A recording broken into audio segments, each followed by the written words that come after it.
Di zaman dahulu, zamannya Nabi Dawud, ada dua raja yang mempunyai tabiat, mempunyai kebiasaan yang berbeda. Satu, Raja Tolut.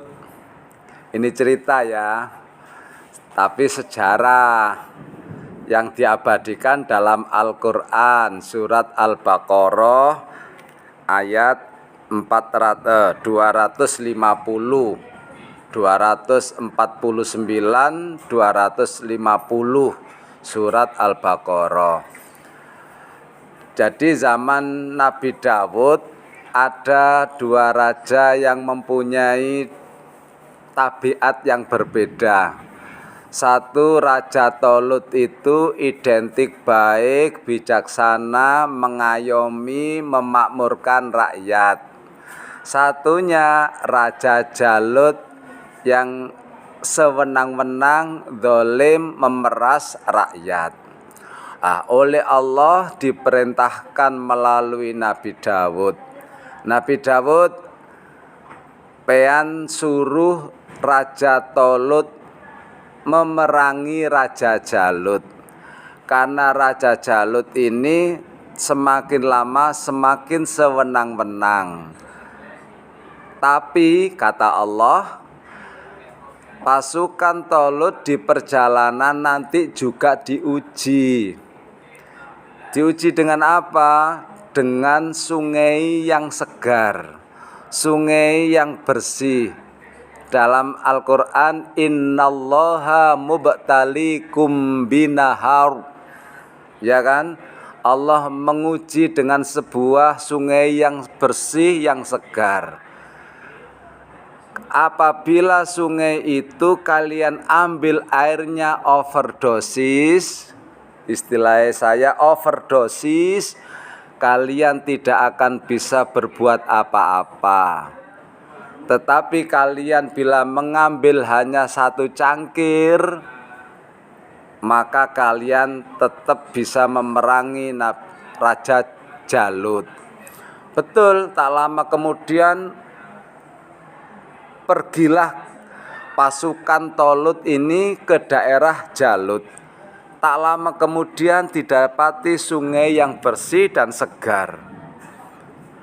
Sungai yang bersih dan segar ini ternyata pasukan Tolut itu mengambil overdosis, mengambil sebanyak-banyaknya. Istilah sekarang mungkin mengambil 1 galon lah begitu. Rata-rata.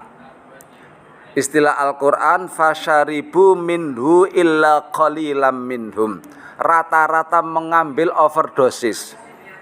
Karena rata-rata mengambil overdosis, maka pasukan itu ketika bertemu dengan Raja Jalut tidak mempunyai kedegdayaan sama sekali.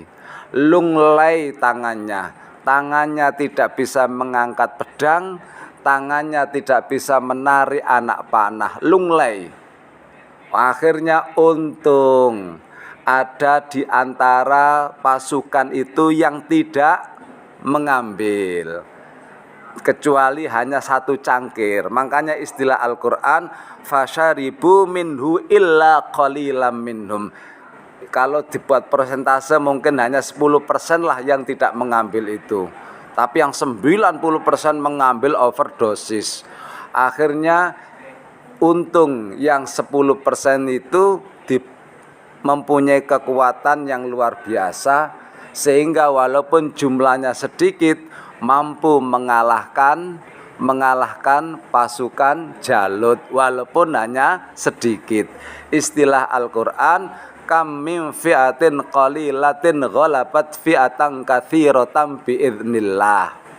Ya kan? Berapa banyak kelompok-kelompok kecil yang bisa menenggelamkan kelompok besar. Berarti kisah ini dapat diambil pelajaran kesuksesan pemimpin, kesuksesan legislatif, caleg atau capres dan lain sebagainya bukan karena pinternya debat, bukan karena kepandaian dalam retorika debat, bukan karena pandainya mengelola data dan lain sebagainya. Apa yang diambil dari sejarah itu, orang-orang pasukan Talut itu sebetulnya kuat sekali, tapi karena mengambilnya overdosis, aji mumpung ada air yang bersih, air yang segar, gratis pula. Nanti ini untuk persediaan saya perang. Ternyata justru sebaliknya, mereka yang mengambil tidak punya kekuatan sama sekali. Ini kan pelajaran sehingga diabadikan oleh Allah dalam surat Al-Baqarah ini.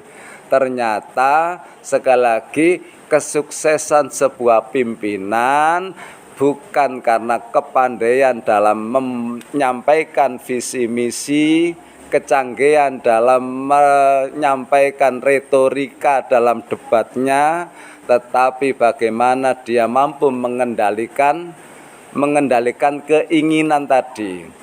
Kalau menggunakan prinsip aji mumpung, mereka tak ubahnya dengan pasukan Talut, tidak mempunyai kemampuan sama sekali.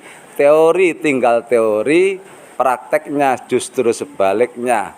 Debat tinggal debat, prakteknya justru sebaliknya. Sehingga kisah ini diabadikan oleh Allah di dalam surat Al-Baqarah agar umat Nabi Muhammad bisa mengambil intisari dari hikmah tersebut.